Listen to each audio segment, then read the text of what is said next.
Olá, sejam muito bem-vindos ao canal. Hoje vamos responder um questionamento relevante. Qual foi a forma que a Assembleia de Deus usou para definir sua data de fundação e por que esse detalhe é tão importante para entendermos sua identidade e trajetória? O modelo de datação adotado pelos fundadores é o eclesiológico, que marca a fundação, no momento em que os primeiros cultos começam a acontecer de forma estruturada. Apesar dos missionários suecos terem chegado ao Brasil em 1910, a fundação oficial da Assembleia de Deus só vai ocorrer em 18 de junho de 1911, quando aconteceu o primeiro culto pentecostal em Belém do Pará. Esse dia é considerado como o nascimento do movimento pentecostal brasileiro. Todavia, com o passar do tempo, diferentes ministérios assembleanos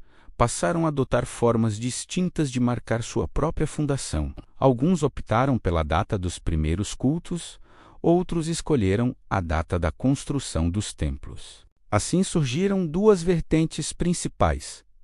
Uma, que entende a fundação como o início dos cultos liderados pelos missionários, e outra, que define o marco inicial a partir do primeiro culto organizado, seja em casas ou em templos. Com a chegada do pentecostalismo em nossa região, os primeiros cultos passaram a marcar a fundação das igrejas locais. As igrejas em Rio Bonito, Pirineus, Imbaú, Bananeiras e Aldeia Velha marcam sua fundação exatamente nesses primeiros encontros de fé. O caso da Assembleia de Deus de Casimiro de Abreu chama a atenção, pois essa igreja adotou as duas perspectivas fundacionais. Ao longo dos anos, a igreja em Casimiro de Abreu se dedicou a pesquisar sua história. Os registros oficiais foram sendo atualizados à medida que novas informações apareciam,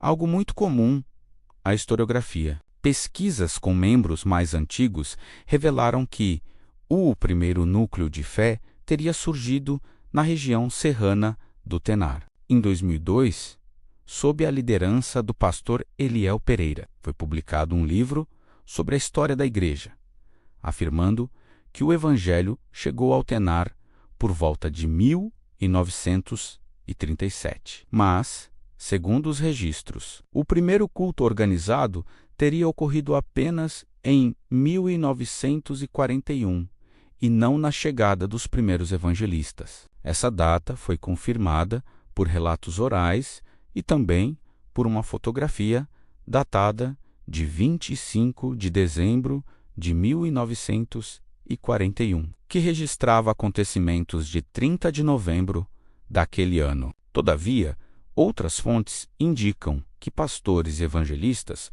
já visitavam a região no início da década de 1930, realizando pequenos cultos e reuniões, onde haviam conversões, curas e batismos no Espírito Santo. Dessa forma, a igreja definiu sua data oficial de fundação como 1º de maio de 1941. Essa escolha uniu duas referências simbólicas: o ano de 1941, marcando a data do primeiro culto, e o dia 1º de maio, data de conclusão da reforma do templo, sede ocorrida nos anos 1970. Em resumo, se o objetivo é marcar o início dos trabalhos pentecostais na região serrana, essa data atende muito bem à proposta. Embora, como já dito, novas pesquisas indiquem atividades missionárias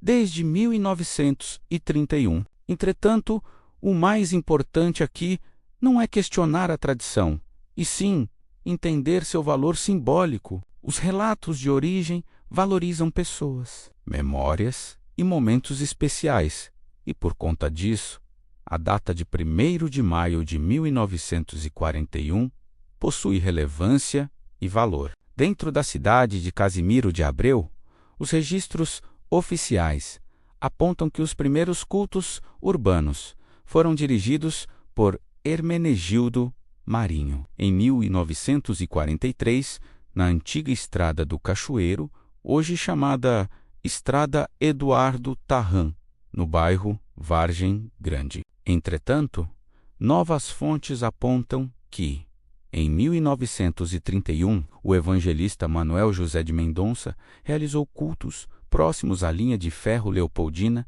atual centro da cidade. Muitas pessoas se converteram e passaram a congregar na igreja em Bananeiras, que se tornou um dos primeiros núcleos pentecostais da região, e próximo a Cachoeiras de Macaé e Cachoeiro. O evangelho já estava sendo pregado no final dos anos 1930, através do pastor Moisés Soares da Fonseca. Já na área rural do município, a história toma outro rumo. As congregações do Ribeirão e da Figueira Branca mostram como cada localidade construiu sua própria narrativa de origem. O Ribeirão conheceu o pentecostalismo em 1948, mas considera como data de fundação os primeiros anos de 1960, quando seu templo foi inaugurado. O mesmo ocorreu na Figueira Branca, onde o evangelho chegou no fim dos anos 1930 e cresceu nas décadas seguintes,